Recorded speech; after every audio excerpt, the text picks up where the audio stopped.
के एक गांव में रहती थी विधवा हिमांशी चौहान। उम्र अभी अभी 40 पार की थी। हिमांशी का रंग अभी भी गुलाबी था। 15 साल की विधवापन ने उसके जिस्म को और भरा भरा बना दिया था। सूती साड़ियाँ वह इस तरह लपेटती कि पेट की नरमी साड़ी के पल्लू से हल्की हल्की झलकती। गले में हमेशा मंगलसूत्र रहता, पर अब उसकी मोटी चेन काले धागे में बदल चुकी थी। गांव की औरतें उससे जलती भी थीं और प्यार भी करती थीं। जलती इसलिए कि शहर से आई थी, गोरी थी, बात करने में शहरी लहजा था। प्यार इसलिए कि वह किसी से ऊंच नीच नहीं करती थी। 15 साल पहले उसका पति रेल हादसे में चल बसा था। उस वक्त उसका बेटा रोहन सिर्फ 10 साल का था। रोहन अब विदेश में बस चुका है, अच्छी नौकरी करता है, हर महीने मोटी रकम भेजता है। पहले हिमांशी शहर में किराए के मकान में रहती थी, पर 2 साल पहले उसने गांव में 3 मरला का पुराना मकान खरीद लिया। सामने आंगन, पीछे छोटा सा सहन, बगल में 2 कमरे और एक रसोई। उसके ठीक बगल वाले मकान में रहता था संजय। उम्र 19 साल। पढ़ाई में ठीक ठाक था, पर मन खेतों में ज़्यादा लगता था। उसका बाप कई साल पहले दुबई चला गया था, माँ गांव में ही थी। संजय लंबा चौड़ा था, कसरती बदन, गेहुआ रंग और आंखें ऐसी कि एक बार देख लो तो याद रह जाएं। गांव के लोग मजाक में कहते, ये लड़का तो अभी से मर्दों को मात दे रहा है। एक शाम की बात है। सर्दी का मौसम था। हिमांशी टीवी देख रही थी। अचानक हवा का तेज झोंका आया और छत पर लगा एंटेना हिल गया। आवाज़ चली गई, सिर्फ बर्फीली स्क्रीन रह गई। हिमांशी ने 2-3 बार रिमोट दबाया, फिर बाहर निकली। छत पर चढ़ने की हिम्मत नहीं थी। उसने बगल वाले दरवाजे पर दस्तक दी। संजय बाहर आया, सिर्फ बनियान और लोअर पहने था। उसका बदन चमक रहा था। हिमांशी ने पहली बार उसे इतने करीब से देखा। उसकी सांस एक पल को रुक सी गई।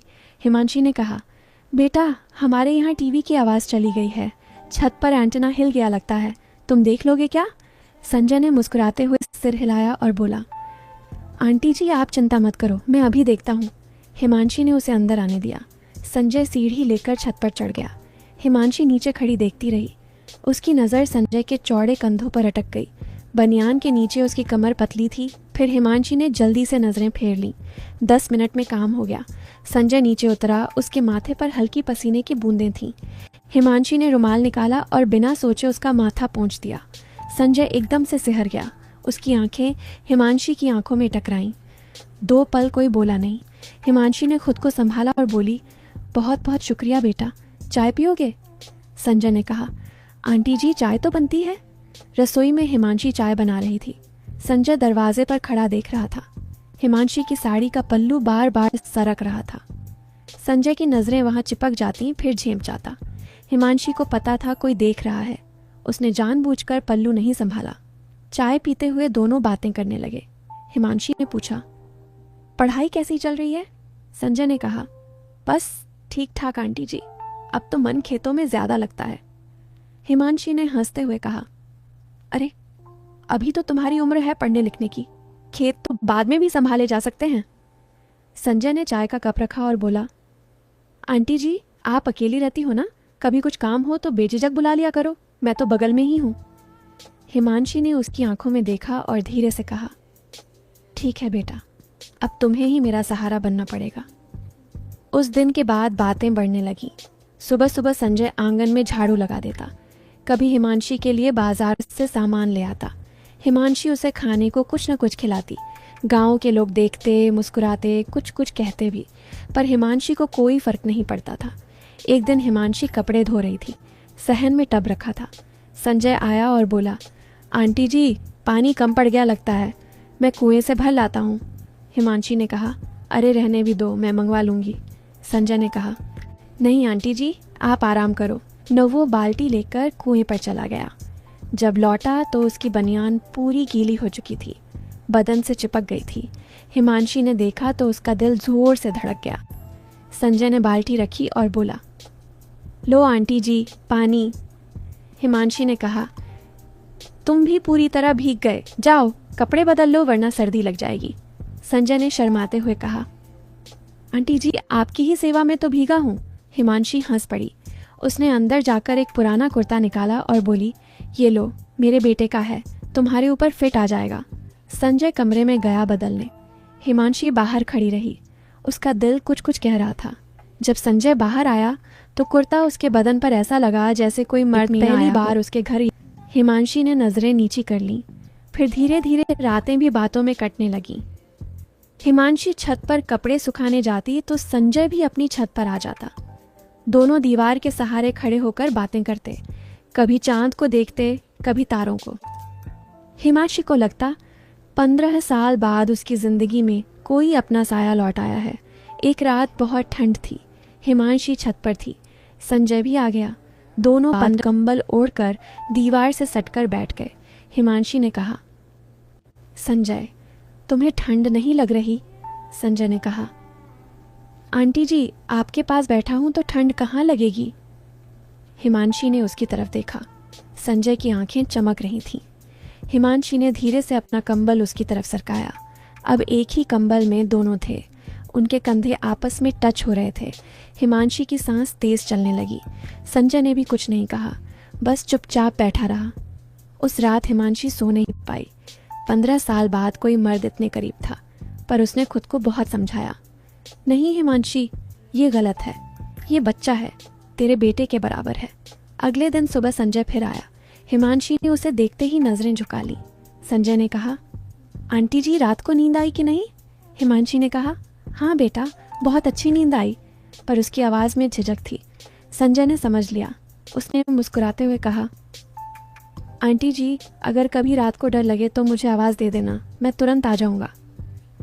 हिमांशी ने कहा, अब डर किस बात का है बेटा, तुम तो बगल में ही हो। फिर धीरे धीरे गांव में बातें होने लगीं। कोई कहता, वो शहर वाली विधवा अब संजय को फंसा रही है। कोई कहता, अरे संजय भी कम नहीं, रोज उसके घर जाता है। हिमांशी को सब पता था, पर वह चुप रहती। संजय को भी पता था, पर वह कहता, आंटी जी, लोगों की बातों का क्या, हम तो साफ हैं। एक दिन हिमांशी को चिट्ठी आई। रोहन ने लिखा था कि वह शादी करने वाला है। हिमांशी खुश भी हुई और उदास भी। उसे लगा अब सचमुच वह अकेली रह जाएगी। उसने संजय को चिट्ठी दिखाई। संजय ने पढ़ी और चुप हो गया। फिर बोला, आंटी जी, रोहन भैया खुश हैं तो हमें भी खुश होना चाहिए। हिमांशी की आंखों में आंसू आ गए। उसने कहा, पर बेटा, अब तो सचमुच मैं अकेली हो जाऊंगी। संजय ने उसका हाथ अपने हाथ में लिया और बोला, आंटी जी, जब तक मैं जिंदा हूं आप अकेली नहीं हो। उस पल हिमांशी का दिल डूब गया।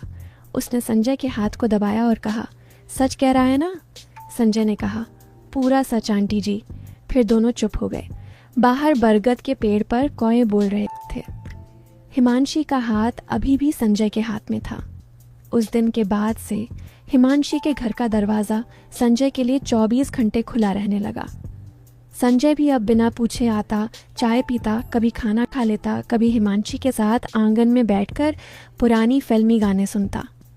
हिमांशी को अब अपने कमरे में अकेले सोने में डर नहीं लगता था। उसे पता था कि दीवार के पार कोई अपना है। संजय की माँ को भी सब पता था। पहले तो वह बिगड़ी, चिल्लाई, ये शहर वाली तेरे दिमाग पर चढ़ गई है। पर संजय ने एक ही बात कही, माँ, वो मेरी माँ जैसी हैं। अगर तुझे बुरा लगता है तो मैं तेरे सामने कसम खाता हूँ, उनके साथ कभी गलत नहीं करूँगा। माँ चुप हो गई। उसे भी पता था कि बेटा झूठ नहीं बोलता। फिर गर्मियाँ आने लगीं। दिन बड़े हो गए। एक दोपहर हिमांशी सहन में चारपाई डालकर लेटी थी। पंखा धीरे धीरे चल रहा था।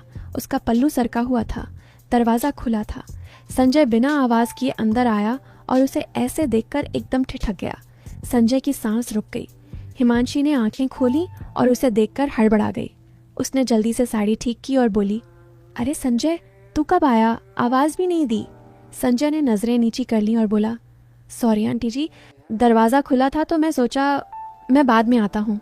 हिमांशी ने मुस्कुराते हुए कहा, अरे पागल, अब क्या शर्मा रहा है? तू तो रोज़ आता है, बैठ ना। संजय चारपाई के किनारे पर बैठ गया।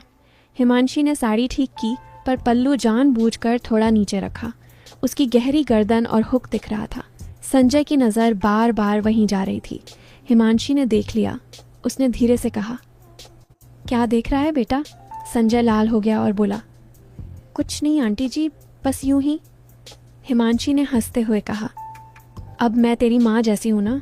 संजय ने सिर झुकाकर कहा, हाँ आंटी जी, बिल्कुल माँ जैसी। पर उसकी आवाज़ में कुछ और था। हिमांशी ने भी महसूस किया। उसने बात बदल दी और बोली, चल ठंडा ठंडा शरबत पिला देती हूँ। फिर रसोई में दोनों साथ साथ शरबत बनाने लगे।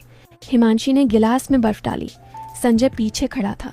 हिमांशी ने जैसे ही पीछे मुड़ना चाहा, संजय से टकरा गई। उसका बदन संजय के सीने से लग गया। एक पल को दोनों रुक गए। फिर अचानक हिमांशी ने खुद को पीछे खींचा और बोली, बेटा ये ठीक नहीं। संजय ने सिर झुकाकर कहा, माफ़ करना आंटी जी, मैं चला जाता हूँ। हिमांशी ने उसका हाथ पकड़ लिया और बोली, नहीं संजय, तू कहीं नहीं जाएगा। बस हम दोनों को संभलना होगा। तू मेरे लिए बहुत कीमती है। मैं तुझे खोना नहीं चाहती। संजय ने उसकी आंखों में देखा और कहा, आंटी जी, मैं भी आपको कभी नहीं खोना चाहता। उस दिन के बाद दोनों ने एक अनकही लकीर खींच दी। नज़दीकी बढ़ी, पर हाथ बढ़ाने की हिम्मत किसी ने नहीं की। संजय अब हिमांशी के सारे काम खुद करने लगा। खेत की रखवाली, कागज़ पत्तर, बैंक का काम, यहाँ तक कि हिमांशी की दवाइयाँ भी वही लाता। हिमांशी उसे प्यार से मेरा राजा कहती। संजय हंस देता। एक दिन हिमांशी को रोहन का फ़ोन आया। रोहन ने कहा कि उसकी बीवी प्रेग्नेंट है। हिमांशी बहुत खुश हुई। उसने संजय को बताया। संजय ने कहा, आंटी जी, अब तो आपको पोता होने वाला है। आपको विदेश जाना चाहिए। हिमांशी चुप हो गई। फिर धीरे से बोली, मैं वहाँ जाकर करूँगी क्या संजय? मेरा घर तो अब यही है और तू यहाँ है ना। संजय ने कुछ नहीं कहा, बस उसका हाथ अपने हाथ में ले लिया। फिर धीरे धीरे हिमांशी को अपनी सेहत की चिंता होने लगी।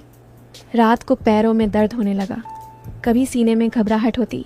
डॉक्टर ने कहा, बीपी की दवा शुरू कर दो, अकेले रहोगी तो तकलीफ़ बढ़ेगी। हिमांशी ने संजय को बताया। संजय ने कहा, आंटी जी, अब आप अकेली नहीं रहोगी, मैं आपका सारा हिसाब किताब देख लूँगा। एक दिन हिमांशी ने संजय को अपने पास बुलाया और बोली, सुन संजय, मैंने वकील से बात की है। मेरी सारी ज़मीन, मकान, बैंक बैलेंस सब तेरे नाम कर रही हूँ। संजय चौंक गया और बोला, आंटी जी, ये आप क्या कह रही हैं? ये सब आपका है। हिमांशी ने उसका हाथ पकड़ा और बोली, नहीं बेटा, मेरे पास रोहन है, पर वो दूर है। मेरी असली ज़रूरत